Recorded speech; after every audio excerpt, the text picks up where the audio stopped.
총 30개의 팀, 약 500명의 선수, 한 시즌당 총 1230경기. 시간은 없고 좋아하는 선수들이 은퇴해버린 분들께 새로운 선수를 소개하며 입덕을 제안합니다.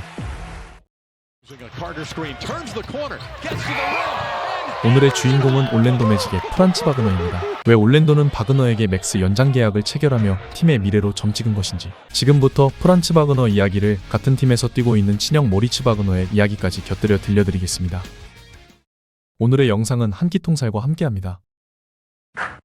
2001년 8월 27일 독일 베를린에서 프란츠 바그너가 태어납니다. 동독 출신인 바그너의 아버지 악셀 슐츠는 한때 핸드볼 선수로 활동하기도 했었죠. 그리고 서독 출신인 어머니 비아테 바그너는 의사인 동시에 과학과 의술 분야의 저널리스트로 활동하고 있습니다. 또 바그너에겐 4살 위의 형 모리츠 바그너가 있었는데요. 둘은 훗날 같은 팀에서 뛰게 되죠. 하지만 형제가 처음부터 농구를 했던 건 아닙니다. 독일은 축구의 인기가 어마어마하기 때문에 형제는 자연스레 축구를 먼저 시작했고 실제로 실력도 괜찮았다고 합니다. 하지만 어머니 비아테는 농담 반 진담 반으로 아들이 비를 맞으며 운동하는 게 탐탁치 않았고 실내 스포츠인 농구를 권했다고 합니다. 여기엔 형제가 또래에 비해 키가 커 유리할 거란 이유도 있었는데요. 어머니가 185cm, 아버지가 195cm에 달했으니 형제에겐 농구가 더 유리하다고 판단된 거죠. 모리츠가 8살, 프란츠가 4살일 때 형제는 축구와 더불어 농구도 병행하기 시작하는데요. 형 모리츠는 동생과 농구를 할 때도 어리다고 봐주지 않았습니다. 그리고 동생 프란츠는 형의 농구 경기를 지켜보며 자연스레 농구를 배워갔습니다. 이 무렵에 크리스마스 선물로 형 모리츠는 케빈 가넷 저지를, 동생 프란츠는 르브론 제임스의 저지를 받게 되는데요. 비록 아버지가 사온 짝퉁 저지였지만 형제는 여기서부터 NBA의 꿈을 키워갔습니다. 프란츠 바그너는 형을 따라 7살 무렵부터 알바 베를린의 유소년 팀에 참가하게 되는데요. 이 알바 베를린 팀은 9살 이하부터 1군 프로팀까지 시스템이 잘 짜여져 있었죠. 프란츠 바그너는 여기서 체계적인 훈련을 받기 시작합니다. 후에 인터뷰에서 말하길 바그너는 15살쯤이 되어서야 픽앤롤을 처음 해봤다고 하는데요. 당시엔 드리블 없이 패스만으로 훈련을 진행하기도 했다고 하죠. 이렇게 바그너는 미국과는 다른 방식으로 농구를 배우기 시작합니다. 당시 어릴 적 바그너를 가르쳤던 코치 마리우스 우트에 따르면 코치가 거의 필요 없을 정도로 감각이 좋고 성실했다고 하는데요. 낮에 스킬을 알려주면 저녁 경기에서 바로 성공시키곤 했죠. 또한 학업을 중시하던 어머니의 가르침대로 운동 외에 학업에도 열심히 임했습니다. 그리고 바그너는 몇 년 뒤 주니어 바스켓볼 분데스리가에서 활동하기 시작합니다. 바그너는 14살 무렵부터 주니어 바스켓볼 분데스리가에서 본격적으로 활약하기 시작했습니다. 도중에 부상을 입기도 했지만 2016-17 시즌에 리그 우승을 차지하는데 일조하기도 했죠. 이 시기부터 바그너는 독일 최고의 유망주 중 한 명으로 거론되기 시작합니다. 그리고 그 다음해엔 19세 이하 리그로 올라가는데요. 바로 리그의 우승을 차지하며 최고의 유소년 선수임을 또다시 입증했습니다. 당시 바그너는 압도적인 득점보다는 수비, 패스, 경기 운영 능력으로 인정을 받았습니다. 그리고 다음 시즌인 2018년부터 알바 베를린의 프로팀과 2군으로 가는 더블 라이센스를 부여받는데요. 여기서 프로 선수들과 함께 훈련하며 프로리그와 유로컵 무대를 동시에 경험하게 됩니다. 먼저 프로팀에선 35경기를 소화하며 평균 12.4분 출전, 4.6득점, 1.3리바를 기록하며 팀의 준우승에 기여합니다. 그리고 2군팀인 베르나우 알바에서는 9경기를 출전하며 평균 16.3득점, 4.3리바, 2스틸, 1.5어시를 기록했죠. 아직 어린 나이인 바그너의 활약의 리그는 22세 이하 독일 최우수 유망주라는 영예를 선사합니다. 당시 17세 선수가 수상하는 것은 아주 이례적인 일이었죠. 그리고 이때 바그너는 갈림길에 서게 되는데요. 자신이 몸담아온 알바 베를린에 남아 유럽 프로 선수로 계속 성장하느냐, 아니면 미국 대학 농구에 도전하느냐였죠. 이때 친형은 이미 미국의 미시건 대학을 거쳐 NBA에 진출했는데요. 바그너의 어머니는 형의 성공 사례를 보았으니 동생도 같은 코스를 진행시키지 않을 이유가 없었습니다. 결국 바그너는 더 큰 무대를 위해 미국 대학 농구에 도전하기로 결심합니다. 이때 베를린 알바 구단은 미래의 핵심 선수로 점찍었던 바그너가 떠나는 것을 굉장히 아쉬워했다고 하죠. 미국 대학 농구에 도전을 결심한 바그너. 그 전에 친형 모리츠는 이미 미시건 대학에서 3년을 보내고 NBA에 진출한 상태였는데요. 어머니는 당시에 대해 말하길 첫째가 미국에 갈 땐 설레가 없어 모든 것이 낯설었다고 했죠. 당시 미시건 코치였던 존 베일리는 베를린까지 찾아와 미팅을 했고 바그너 가족은 미국 대학 시스템을 몰라 굉장히 긴장되었다고 합니다. 하지만 모리츠는 이내 미국에 적응했고 NBA 드래프트까지 성공했는데요. 덕분에 둘째 프란츠 바그너는 수월하게 대학에 진학할 수 있었습니다. 형과의 관계를 통해 동생 프란츠도 입단시키기에 유리했죠. 이때 미시건 대학교에도 버틀러, 스탠퍼드 등이 바그너에게 제안했지만 결국 형을 따라 미시건 대학에 진학을 결심합니다. 그렇게 미시건의 신입생이 된 바그너. 하지만 시작이 순탄하진 않았습니다. 독일 대표팀 활동 중 손목 부상을 당하며 시즌 초반 경기들을 결장하게 되는데요. 충분한 훈련을 받지 못하고 뒤늦게 시즌을 시작하게 되었죠. 이때 그를 리크루팅했던 존 베일린 감독이 NBA로 떠나고 주안 하워드 감독이 새로 부임했는데요. 그 또한 바그너를 신뢰하며 부상에서 복귀하자마자 주전 자원으로 기용했습니다. 바그너는 이 시즌에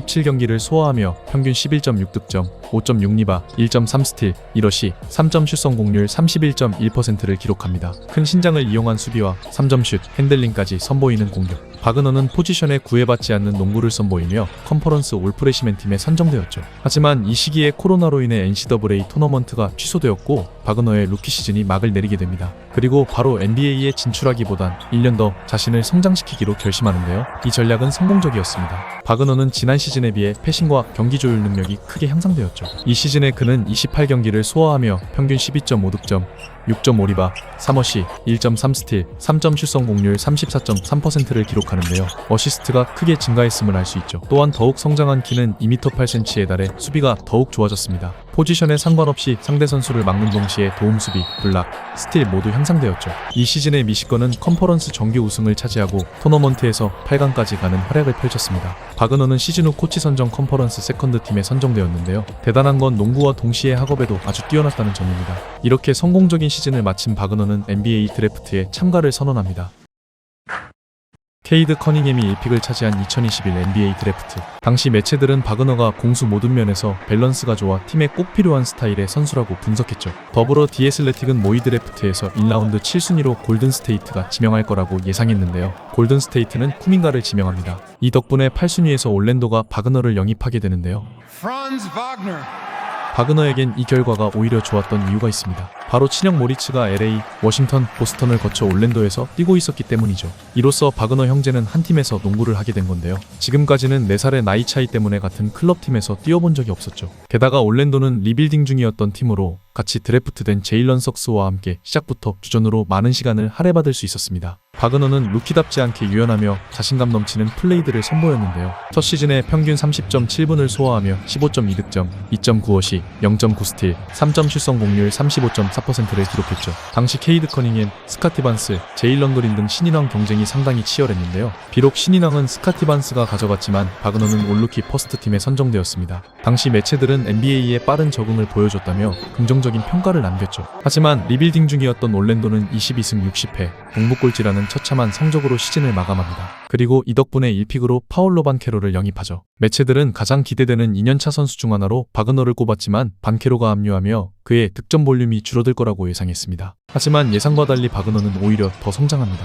이 시즌에 바그너는 80경기를 소화하며 평균 32.6분 출전, 18.6득점, 4.1리바, 3.5어시, 3점 슛 성공률 36.1%를 기록하죠. 지난 시즌엔 커딩과 오픈 찬스 득점이 주였다면 이 시즌엔 아이솔레이션과 드리블 돌파, 포스트업 등 스스로 득점을 만들어내기 시작합니다. 반케로로 쏠릴 것 같던 공격은 바그너와 반케로의 원투펀치가 되며 상대팀 입장에선 수비하기 쉽지 않았죠. 바그너의 성장에는 시즌 개막전에 있었던 유로바스켓 대회 경험도 한몫을 했습니다. 9월에 열린 이 대회에서 독일은 동메달을 차지하는데요.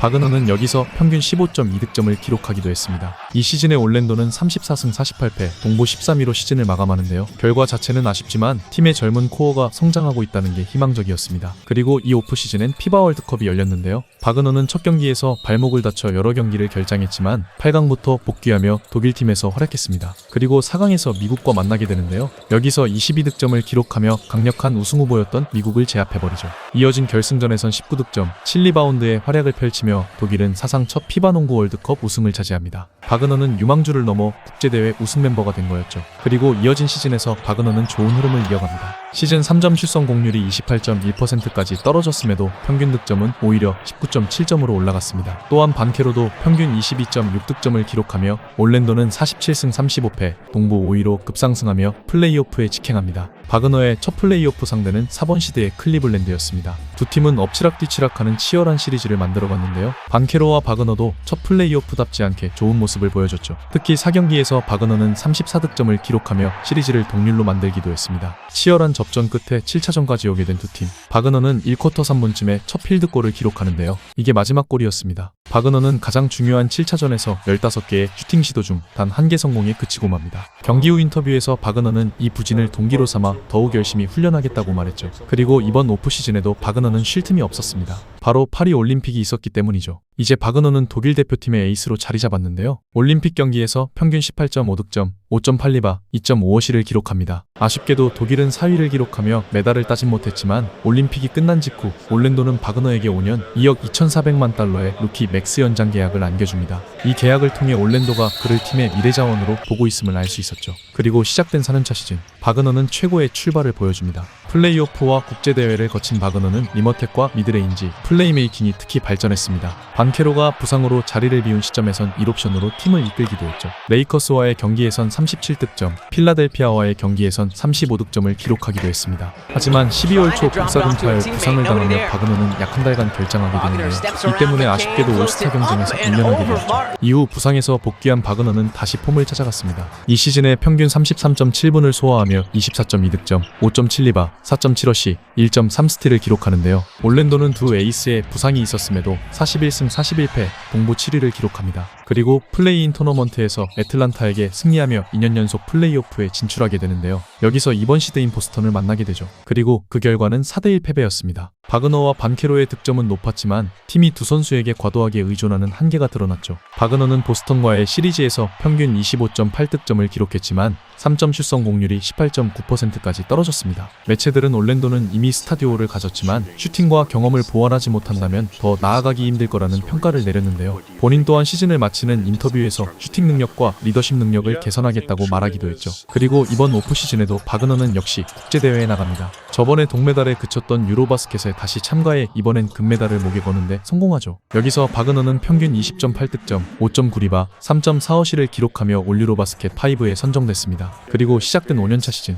올랜도의 목표는 이제 명확했습니다. 스타디오를 앞세워 컨퍼런스 상위권에 도전하는 것이었죠. 하지만 여기서 악재가 터지고 맙니다. 바그너는 시즌 초반 평균 23.4득점에 3점 슛 성공률을 35%대로 회복하며 좋은 출발을 보이고 있었는데요. 뉴욕과의 경기 도중 착지 과정에서 발목 부상을 당하게 됩니다. 당시엔 십자인대 부상이 의심되었지만 불행 중 다행이었죠. 하지만 복귀 후에도 시즌 내내 이 부상이 따라왔고 결국 시즌 중 50경기를 결장하게 됩니다. 바그너는 시즌 막바지에 가까스로 팀에 복귀했는데요. 올랜도는 플레이인 토너먼트를 통해 플레이오프에 8번 시드로 진출하게 됩니다. 그리고 여기서 1번 시드인 디트로이트와 맞붙게 되는데요. 매체들은 디트로이트의 압승을 예상했죠. 하지만 시리즈는 묘하게 흘러갔습니다. 1경기부터 반케로와 바그너가 42득점을 합작하며 승리를 따낸 것이었죠. 게다가 3, 4경기에서 데스몬드 베인까지 폭발하며 올랜도는 시리즈를 3대1로 앞서가게 됩니다. 그런데 여기서 또 악재가 터지고 맙니다. 바그너가 종아리 부상으로 인해 남은 경기를 결장하게 된 것이죠. 승리가 코앞이었던 올랜도는 아쉽게도 남은 3경기를 모두 패하며 결국 탈락하고 맙니다.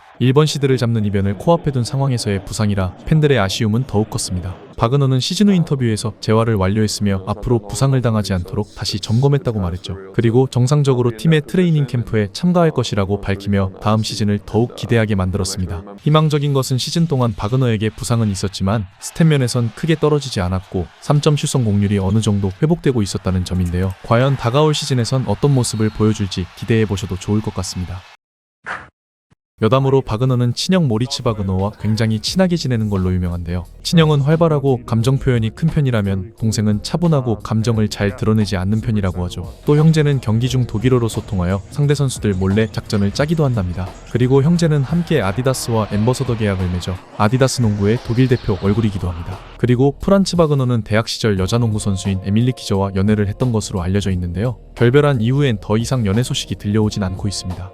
루키 시즌부터 유로바스켓, 피바 월드컵, 파리 올림픽, 다시 유로바스켓을 거쳐 5년차 시즌까지 데뷔부터 지금까지 쉴 틈 없이 달려온 바그너. 그는 올랜도를 플레이오프에 진출시키고 독일에게 금메달을 안겨줬습니다. 건강하게 돌아올 다음 시즌, 과연 그는 어떤 모습을 보여줄까요? 지금까지 프란츠 바그너 이야기였습니다. 다음 시간엔 또 다른 선수를 소개해드리겠습니다. 재밌게 보셨다면 구독, 좋아요 부탁드립니다. 감사합니다.